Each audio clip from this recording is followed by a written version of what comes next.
Kamil selaku Gubernur Jawa Barat. Artinya kita sudah boleh dengan almarhum. Kalaupun memang betul beliau sudah meninggal dunia, Eril mudah-mudahan diterima segala amal baiknya, dilapangkan kuburnya, dimaafkan segala salah, dosa dan khilafnya. Maka dari itu di semua tempat alhamdulillah begitu semarak nih. Sahabat-sahabat semua warga Indonesia dari Sabang Merauke, mereka melaksanakan sholat gaib, kemudian doa bersama. Kebetulan di sini juga di The Dim Sum Inn and Kitchen ini, selain kita nanti makan bareng, kita ada doa bersama, terus kita sholat gaib, dan yang pasti nanti kita mau santunan anak yatim piatu yang insya Allah pahalanya khusus kita niatkan sedekah kepada anak yatim ini untuk almarhum Mas Eril. Nanti Mas Bayu juga ngasih langsung dari teman-teman Maktabah Al-Fatih, dari Khori juga alhamdulillah baju koko. Kita akan memberikan hadiah buat anak yatim yang pahalanya kita niatkan untuk almarhum. Ya kita tetap berharap mudah-mudahan masih ada kemungkinan mukjizat dari Allah, kan nggak ada. Amin. Insyaallah. Mukjizat dari Allah itu kalau sudah diturunkan oleh Allah, innama amruhu idza arada syai'an an yaqula lahu kun fayakun. Mukjizat dari Allah itu pasti ada. Insyaallah mudah-mudahan. Tapi keikhlasan, kesabaran yang terbaik harus selalu di hati. Kalau memang Allah lebih sayang Eril dan sudah diterima di pangkuan Allah, kita semua bersaksi bahwa beliau min ahli khair, meninggal dalam keadaan syahid karena sedang menuntut ilmu, meninggal dalam keadaan jihad karena terseret arus sungai. Itu. Ustaz, boleh menjelaskan mungkin sholat gaib pengertiannya seperti apa? Tapi menjelasnya sholat gaib. Oh, ente aja. Jangan nyasar ini. Jadi sholat gaib ini tata caranya tidak beda dengan sholat jenazah. Nah, bedanya kalau sholat jenazah ini kan ya ada jenazahnya.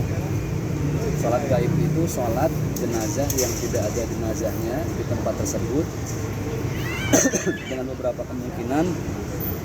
Bisa jadi korban bencana alam belum ditemukan seperti Eril almarhum, atau memang mengadakan sholat jenazah tanpa jenazah karena jenazahnya ada di kota lain atau dalam pelosok atau di pulau. Sama laksanakan dengan 4 kali takbir, tapi bedanya niat. Nah, niatnya itu beda. Usolli ala hadal mayit kalau laki-laki itu sholat jenazah kalau ada jenazahnya. Kalau perempuan usolli ala hadhil mayyitati, kemudian kita sebut namanya fulan karena memang ada di situ. Arba'at takbirat fardhu kifayah lillahi ta'ala. Kan hukumnya fardhu kifayah. Fardhu kifayah itu artinya gugur kewajiban umat muslim ketika sudah ada yang mewakili untuk sholat jenazah. Beda kalau gaib. Kalau sholat gaib itu kita nggak sebut dengan kata-kata yang al-gaib. Usolli ala hadhil mayyitati, perempuan, atau hadal mayyit kalau laki-laki, fulan namanya al-ghaib, sama arba'at takbirat fardhu kifayah lillahi ta'ala. Ada lagi kalau seandainya jenazahnya dalam keadaan berantakan, punten ya, maaf kita nggak tahu namanya siapa, itu beda lagi niatnya. Usolli ala hadal mayyit man shalla alaihi. Jadi sholat alaihi, kami niat sholat atas jenazah ini yang orang-orang sholat atas. Jadi ini perbedaannya cuma di masalah niat agak ngejelimet. Tapi intinya sholat gaib yang mau kita lakukan ini bagian dari kepedulian kita terhadap sesama muslim. Makanya Bang Opi datang ke sini. Ini Bang Opi mau jadi imam sholat apa yang? Saya bagian ikut aja deh. Saya bagian ikut. Alhamdulillah. Gitu.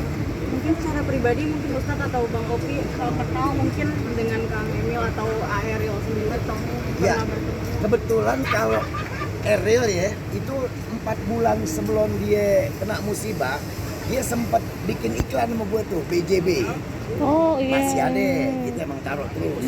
Itu anaknya pendiam baik. Opi kan gue ini nggak tahu tuh anak gubernur.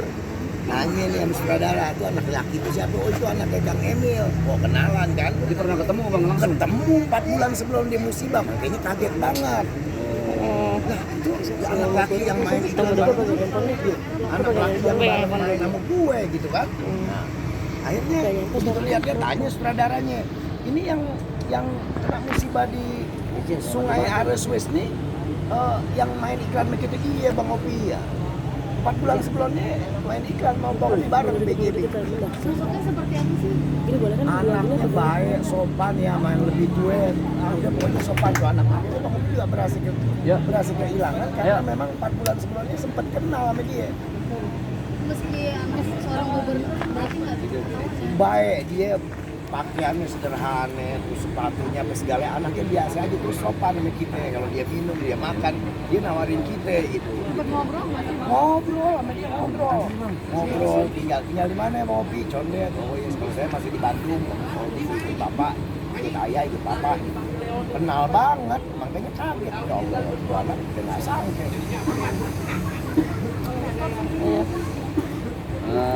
Kalau saya pribadi sama Ariel belum ya. Tapi kalau sama Kang Ridwan Kamil beberapa kali, tapi nggak sempat ngobrol. Sini Bang. Ya, siap. Di beberapa kali di acara saya tausiah, beliaunya udah jalan duluan. Biasanya acara-acara dengan apa namanya pemerintahan di daerah Bandung.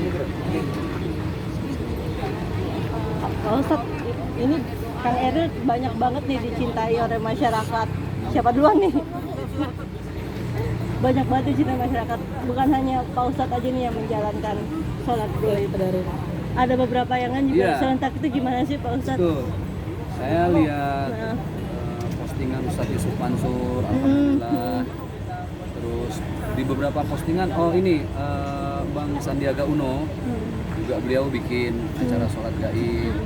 Ya ini kan bagian dari kepedulian kita terhadap sama Muslim dan terhadap sama warga negara juga ya.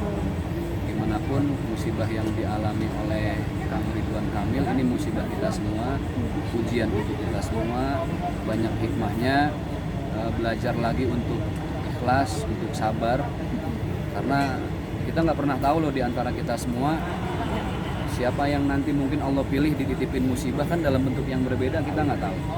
Intinya apapun musibahnya kita cuma disuruh ya siap-siap. Tragedi nggak pernah tahu kapan datangnya ya Bang.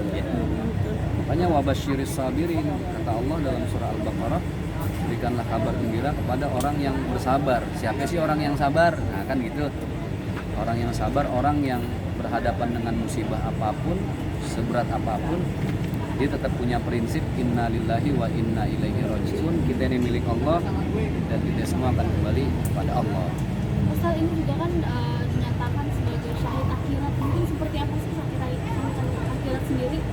Jadi memang ada satu hadis dari baginda Rasulullah Shallallahu Alaihi Wasallam, hadisnya sahih, man kharaja fi talabil ilmi, barang siapa kalau ada hamba Allah yang nuntut ilmu nih, dia keluar rumah nuntut ilmu, dia keluar negeri nuntut ilmu, wa huwa fi sabilillah, maka orang yang nuntut ilmu sampai keluar rumah keluar negeri itu kan dicatat oleh Allah sebagai fi sabilillah, di jalannya Allah.